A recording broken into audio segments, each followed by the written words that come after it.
அவங்களுக்கு வந்து இந்த சிவியர் கேட்டகரியில் தான் அவங்க இருக்கிறாங்க. ஸோ அவங்க நிறையா ட்ரீட்மெண்ட் எல்லாம் பண்ணிட்டாங்க. இது குவைட் ரேர் இனிஷியல் ஸ்டேஜஸில் வருது. பட் இந்த இதுக்கு த பெஸ்ட் ரெமெடி வந்து இந்த மாதிரி ட்ரீட்மெண்ட் இருக்கு அப்படின்னு நானும் வந்து ட்ரீட்மெண்ட் ட்ரை பண்ணேன். என்ன ட்ரீட்மெண்ட்?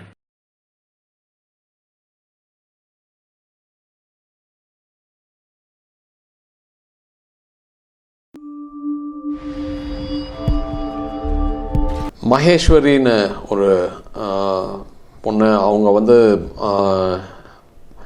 எம்எட் படிச்சிருக்கிறாங்க.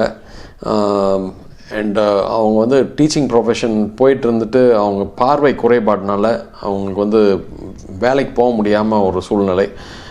அவங்க தான் almost earning member of the ஃபேமிலியாக இருந்துட்டு திடீர்னு இந்த பார்வை குறைபாடுனால ஒரு பெரிய ஷாக்.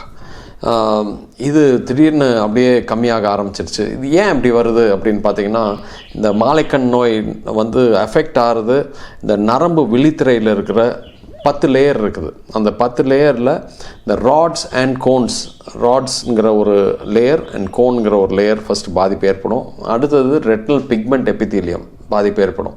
ஸோ இந்த ராட்ஸ் ஃபஸ்ட்டு பாதிப்பு ஏற்படுறதுனால தான் சாயந்தர நேரத்தில் அப்படியே இருட்டாயிடுச்சுன்னா அவங்களுக்கு பார்வை சரியாக தெரியாது. ஏன்னா அந்த ராட்ஸ் தான் வந்து ஈவினிங் நேரத்தில் அவங்க வந்து அந்த பார்வைக்கு ஹெல்ப் பண்ணுறது அந்த ராட்ஸுங்கிற ஒரு லேயர். அந்த 10 லேயரில் நான் சொன்னேன் இல்லையா, அந்த செகண்ட் லேயர், அந்த தேர்ட் லேயர். ஸோ அந்த கோன்ஸுங்கிறது அடுத்தது பாதிக்கும். ஸோ முதல்ல வந்து மாலைக்கண் நோயாக ஆரம்பித்து அப்புறம் பகல் நேரத்துலேயும் வந்து கஷ்டமாக இருக்கும். ஸோ அவங்களுக்கு இப்போ வந்து அந்த பகல் நேரத்துலேயும் வந்து அவங்க ஹாஸ்பிட்டலுக்கு வரப்பவே வந்து அவங்க தங்கச்சி பிடிச்சி தான் கூட்டிகிட்டு வந்தாங்க உள்ள. அவங்களால தனியாக நடந்து வர முடியல. ஸோ அந்த மாதிரி ஒரு சிவியர் இந்த பாதிப்பு வந்து 4 வகையாக பிரிச்சுக்கலாம். ஃபார் காமன் பீப்புள் புரிகிற மாதிரி மைல்டு, மாட்ரேட், சிவியர், வெரி சிவியருங்கிற கேட்டகரி. இது டெக்னிக்கல் டேர்ம்ஸில் வந்து autosomal dominant, recessive, X-linked or sporadic அப்படின்னு. ஸோ இந்த ஆட்டோசோமல் டாமினண்ட்டும் வந்து டாமினன்ட் அண்ட் ஸ்பொராடிக் வந்து மைல்டாக இருக்கும். ஆட்டோசோமல் ரிசெசிவ் அண்ட் எக்ஸ்லிங்க்ட் வந்து ரொம்ப சிவியராக இருக்கும். ஸோ இந்த ப்ராப்ளி ஜெனட்டிக் ஸ்டடி பண்ணல, பிகாஸ் ஒவ்வொன்றுக்கும் செலவாகிறதுனால அவங்களுக்கு அந்த இதை சஜஸ்ட் பண்ணல ஜீன் ஸ்டடி. இந்த ஜெனட்டிக் ஸ்டடி பண்ணியிருந்தோம்னா நம்மளுக்கு சிவியாரிட்டி என்னன்னு புரிஞ்சிருக்கும். பட் பை அண்ட் லார்ஜ் இந்த சின்ன வயசுலேயே அவங்களுக்கு கிட்டத்தட்ட ஜஸ்ட் ஏர்லி 20s தான் இருக்காங்க.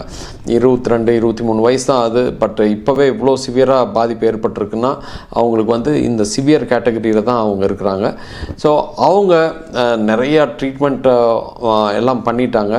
அவங்களுக்கு எங்கே பாதிப்பு ஏற்பட்டிருக்குன்னு பார்த்தீங்கன்னா, அந்த நரம்பு விழித்திரையில் இப்போ ஒரு பேப்பர் எடுத்துக்கிட்டிங்கன்னு வைங்களேன். இந்த பேப்பரில் இதுதான் நரம்பு விழித்திரைனா, இந்த நரம்பு விழித்திரையில் அந்த சைட்லேயும் பாதிச்சிருக்குது அண்ட் சென்டரும் பாதிச்சிருக்குது. நடுவில் இருக்கிற அந்த மிட் பெரிஃபரி மட்டும்தான் நல்லா இருக்குது.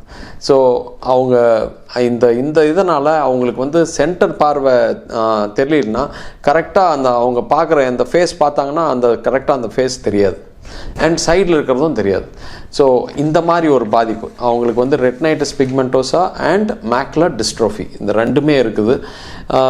இது குவைட் ரேர் இனிஷியல் ஸ்டேஜஸில் வருது. பட் இந்த இதுக்கு த பெஸ்ட் ரெமெடி வந்து ஸ்டெம் செல் தெரப்பி தான்.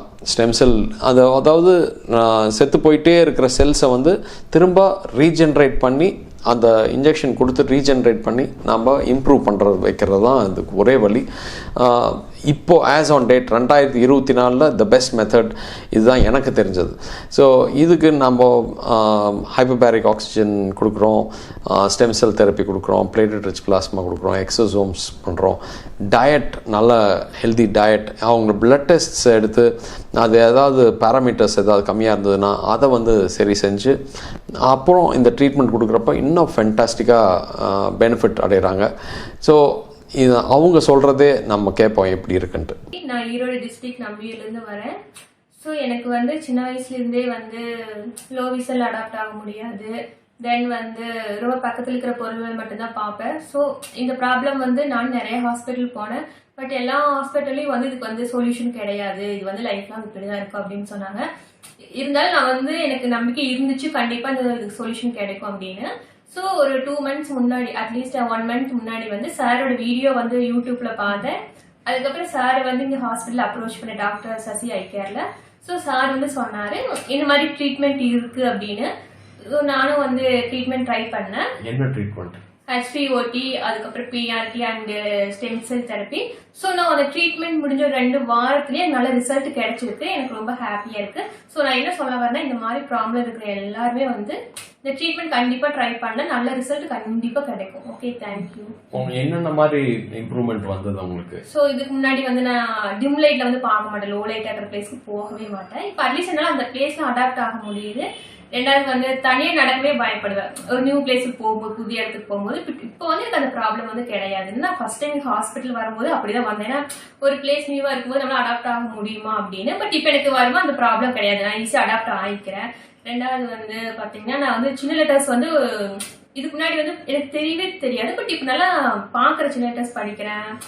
அதுக்கப்புறம் வந்து தனியா நடக்கிறதுக்கு பயப்படுறது இல்லை. அட்லீஸ்ட் வந்து என்னால ஒரு 50% இந்த 2 weeksல வந்து நான் ரிசல்ட் ஃபீல் பண்றேன். வித்தின் 2 weeksலயே வந்து ஒரு நல்ல ரிசல்ட் வந்து நான் ஃபீல் பண்றேன்.